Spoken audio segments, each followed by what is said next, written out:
SC వర్గీకరణపై supreme court ఇచ్చిన తీర్పును వ్యతిరేకిస్తూ దళిత సంఘాలు ఇచ్చిన భారత్ బంద్ నామమాత్రంగా సాగింది. విజయనగరం జిల్లా రాజ్యంలో ప్రైవేట్ స్కూల్స్, ప్రభుత్వ పాఠశాలలు సెలవు ప్రకటించాయి. కొంతమేర దుకాణాలు బంద్ చేశారు.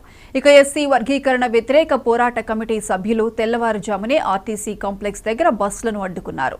అంబేద్కర్ సెంటర్లో మానవహారం నిర్వహించారు. ఎటువంటి అసంఘటనలు జరగకుండా పోలీసులు మోహరించారు.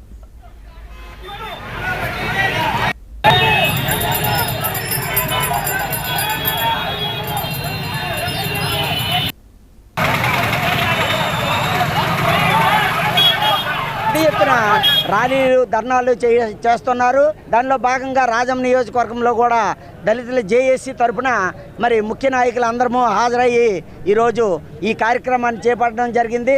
మరి ముఖ్యమైన విషయం ఏంటంటే, ముఖ్యంగా మన వర్గీకరణకి వ్యతిరేకం. ఇది వర్గీకరణ అనేది ఎస్సీ రిజర్వేషన్ని అంటరానితనము, వివక్ష కారణంగా ఏర్పాటు చేసిన రిజర్వేషన్ ఇది.